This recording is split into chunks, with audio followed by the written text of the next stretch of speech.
Salah satu alasannya adalah bahwa jumlah pemain Italia yang tampil reguler di Serie A jumlahnya sangat minim. Musim ini tercatat hanya 38% pemain Italia yang tampil di Serie A secara reguler. Nah, negara lain sudah melakukan istilahnya naturalisasi ya, kalau istilah di Italia adalah mendatangkan oriundi itu tadi.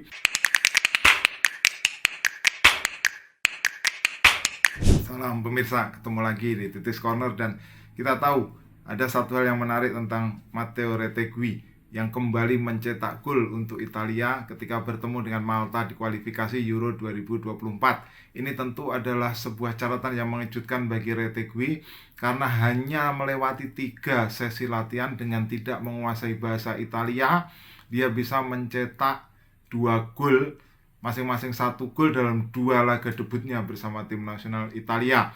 Ini sebuah catatan yang impresif tentunya, dan menarik adalah bagaimana komentar pelatih Italia Roberto Mancini setelah debut yang mengesankan dari Matteo Retegui.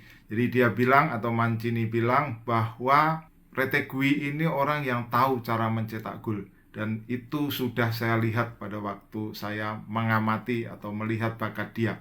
Nah, jika dia main di Serie A, tentu dia akan lebih kuat lagi. Dia akan belajar bahasa Italia sehingga memungkinkan untuk berdialog lebih banyak dengan rekan-rekannya.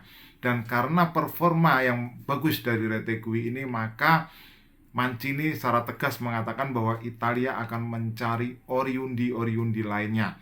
Jadi dia bilang seperti ini, bahwa Swiss, Belgia, kemudian Prancis, kemudian Jerman dan Inggris sudah melakukan. Jadi kenapa kita atau kenapa Italia tidak melakukannya? Salah satu alasannya adalah bahwa jumlah pemain Italia yang tampil reguler di Serie A jumlahnya sangat minim. Musim ini tercatat hanya 38% pemain Italia yang tampil di Serie A secara reguler.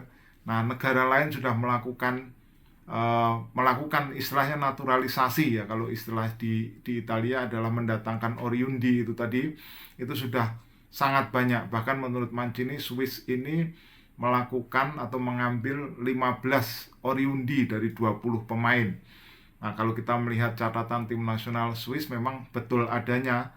Ada beberapa nama diantaranya misalnya kayak Noah Okafor.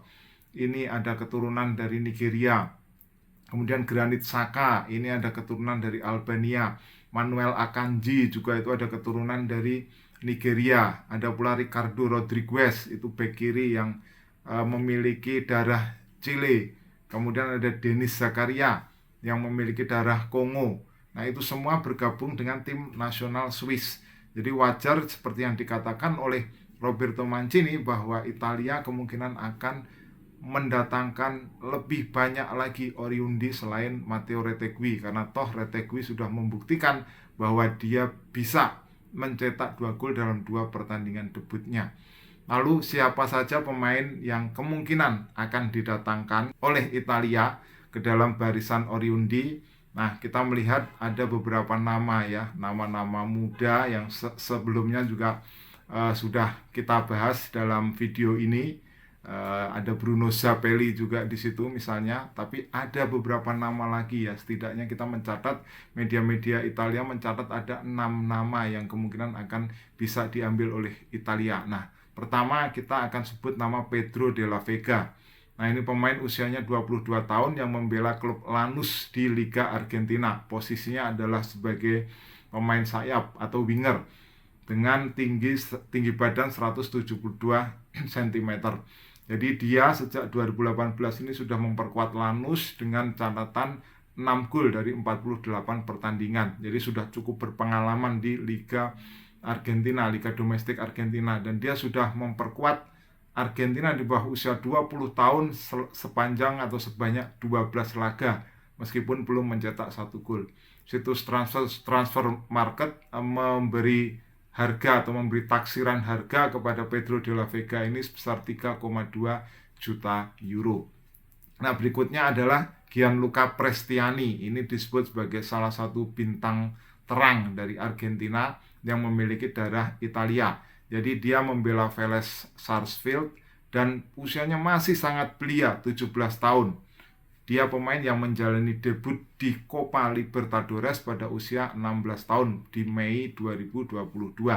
Dan Gianluca Prestiani ini dikabarkan atau banyak diberitakan oleh media bahwa dia diincar oleh tim besar Eropa seperti Barcelona dan juga Real Madrid. Posisinya adalah winger dan dia sudah memperkuat Argentina di bawah usia 17 tahun dengan menciptakan 2 gol dari 5 pertandingan yang sudah dijalani.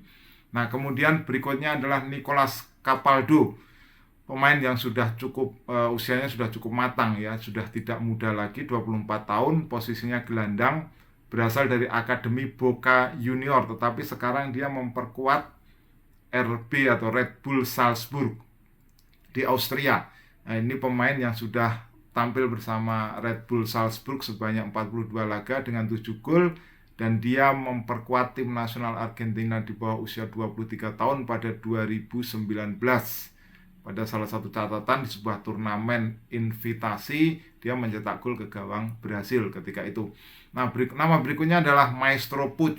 Jadi posisinya adalah striker, usianya 19 tahun. Ini bermain di Atletico Tucumán. Ini sebuah tim di kasta kedua Liga Argentina. 13 laga sudah dimainkan di Liga dengan hanya membuat 1 gol. Dan dia sudah memperkuat tim nasional Argentina di bawah usia 20 tahun dengan 1 laga atau 1 caps, 1 gol. Jadi itu catatan dari Maestro Puig. Nah, nama berikutnya adalah Juan Sebastian Sforza. Nah, ini pemain yang posisi gelandang, usianya 21 tahun, sekarang bersama Newell's Old Boys. Jadi dia sudah 43 tahun bersama Newell's Old Boys, dan sudah membuat 2 gol. Jadi dia ini sudah pernah membela Argentina di bawah usia 17 tahun, sudah tampil dalam 13 laga dan menciptakan 1 gol. Ada lagi nama lain yaitu Lucas Beltran, yaitu striker dengan usia 21 tahun dan dia memperkuat River Plate, sebuah klub tenar di Argentina. Sejauh ini dia sudah tampil 25 pertandingan dengan menciptakan 4 gol. Nah, itu setidaknya adalah 6 calon oriundi yang dikabarkan sudah diincar oleh Italia untuk membela Argentina. Bahkan sebuah berita menyebutkan nama-nama penting ya, nama-nama penting atau bakat-bakat besar seperti Gianluca Prestiani ini sudah ditawari paspor Italia. Jadi dengan begitu itu akan lebih memudahkan bagi Gianluca Prestiani untuk bisa memperkuat Italia. Begitu juga yang terjadi pada Pedro de la Vega. Jadi ini dua pemain bintang yang memang diyakini oleh Italia dia memiliki kualitas untuk bisa bersaing untuk membela Italia di kancah yang lebih tinggi seperti yang dilakukan oleh Matteo Retegui. Nah, bagaimana nanti kelanjutan mereka? Apakah para bintang muda Argentina ini akan jadi bersama Italia atau mereka ternyata lebih memilih untuk membela tim nasional Argentina? Tentu waktu yang akan menjawab. Silakan jika Anda punya komentar, tulis di kolom komentar. Kita ketemu dalam pembahasan berikutnya. Salam.